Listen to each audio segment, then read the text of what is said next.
Hey, how's everybody doing? This is Revolution Hell Cowboy back with another video, and this is my second video for my WWF WWE action figure collection from JAKKS Pacific, and these are all in the box.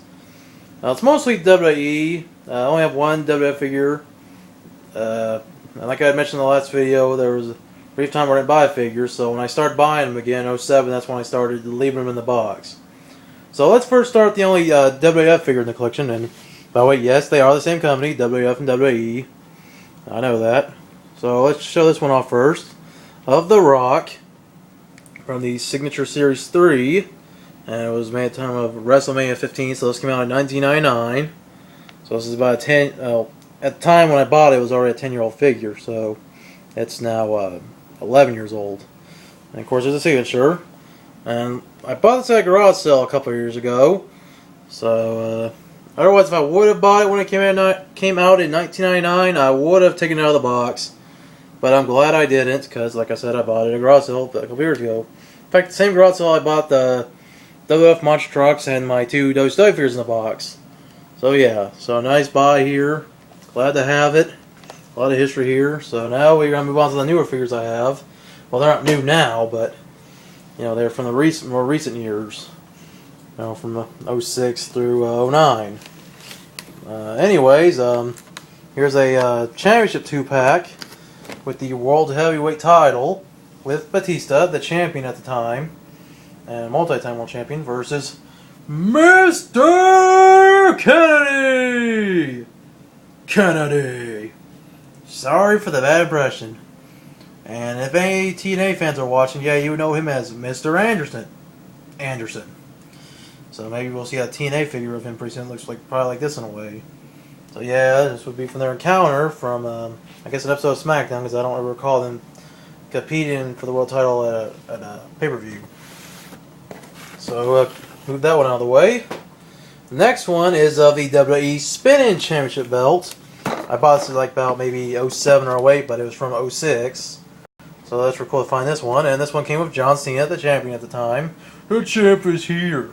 Yeah, you're not the champ. Shut up. Versus Mr. Monday Night, Rob Van Dam. And this will be from their encounter at ECW One Night Stand 06, when not only did RVD win the WWE title, but for a brief time brought back the ECW title before it went to hell and WWE ruined it. And speaking of ECW, the old ECW belt, not the original, but more the most recent version before the silver version. Anyways, came in a 2-pack with John Morrison, or Johnny Nitro as he was called at the time when he became ECW champion, filling in for Chris Benoit, which we all know had Benoit. Then Nitro became Morrison, versus CM Punk, who would later become the ECW champion after defeating Morrison in about September of 07 on an episode of ECW. And we all know CM Punk is the true WWE champion. I mean, I dare you to debate that with me. I'm sorry, any Cena fans out there, but we all know who the real champion is. Say what you want.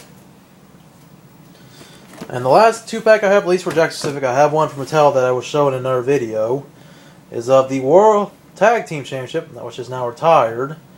And it comes with Rated RKO, which was Randy Orton, the Viper, and the Rated R Superstar Edge. So those were pretty cool to get. And now we want my other single 2-pack, and of course my only 3-pack in the series. Like, this is the only 3-pack I own. I don't have any other 3-packs, any series. So of course this right here is the Classic Superstars series, which was the Champion series. And it was limited edition, so this would have been really hard to find. You probably could still find it on eBay or some wrestling figure sites, but still be really hard to find these figures. Right here came with Terry Funk, the Hall of Famer, with a trash can, removable bandana, Cactus Jack and his barbed wire bat, of course that's always been his signature weapon. Sabu and his removable little head thing, a little towel, I don't know what the fuck they call that. And a steel chair, which, how many figures here actually do come with chairs? I mean, come on. And of course there were some more figures back here, some of the single figures I have. This one of the Nature Boy, Ric Flair. Woo! My best attempt at a Ric Flair woo. And it's from the Ruthless Aggression Series 31. Came with a lead pipe. The next one I got here is of JBL, John Bradshaw Layfield, from pay-per-view series 18, No Way Out. And he has a jacket on, but you can't take it off. And no cowboy hat, surprisingly. You think he would have that, but he does have the towel he would wear on his shoulders, so I guess they can't really put two accessories with it. I don't know why, they do with some. And this one is the only one I have in the WWE ECW series, Series 4 of Tommy Dreamer, and he too came with a lead pipe. So maybe he and Flair could have some little lead pipe war if I ever decide to take him out of the box, which I won't, but unless I bought some more figures. Now, of course, here's more of my 2-packs. From the Adrenaline 2-packs, Series 24 of the Brothers of Destruction, The Undertaker and Kane. Taker's trench coat is kind of removable, but you can't take the sleeves on because the sleeves are part of the figure, so I wouldn't take the trench coat off anyway. But nice looking figure, not bad. Kane looks pretty good. Comes with Taker's hat and a steel chair, of course, obvious. And the next 2-pack I have from that series, there was also a DX 2-pack I don't have. I have a 2-pack of DX, but from another series. But this one right here is of Paul London, and then Brian Kendrick, who is currently in TNA. But this is back when they were in the tag team in WWE. It came with the old WWE tag belts, not those joke copper ones that mean nothing. What the hell happened to tag team wrestling? Oh well, what can you do? It's a new time. And the last of my Adrenaline 2-packs, and I only have 2 of these. I don't have the Triple H Umaga one. But this is from Series 30, which came in from Rey Mysterio and Finlay, and they had a microphone and a ladder as their accessory. And Rey Mysterio is pretty tall in this, which I was kind of flaw of JAKKS Pacific. They always make the figures a little bit the same size. So could you imagine putting that Rey Mysterio up against a Big Show figure? Because Rey's like 5'5", 5'6", Finlay's like 6'2". So yeah. The last one is another 2-pack with Balls Mahoney, and one of the only female figures I have right now, Kelly Kelly. And boy, say what you want about Kelly Kelly. Not a bad looking figure. I'd like to actually see her in real life. Has a trash can and a microphone, but that's it of those. And finally, I'm getting towards the end of my figures. I have my Deluxe Aggression figures, which were really cool. You were able to move their chest up and down. Pretty accurate, and they do it still today with the TNA figures and some of the WWE Mattel figures. So I'm going to show this off. This is of my 2-pack I'd mentioned of DX with Shawn Michaels and Triple H. Came with a briefcase, and of course, just Triple H's signature sledgehammer. Okay, put that down. And then some of the single figures. Another figure of The Undertaker. Pretty cool figure.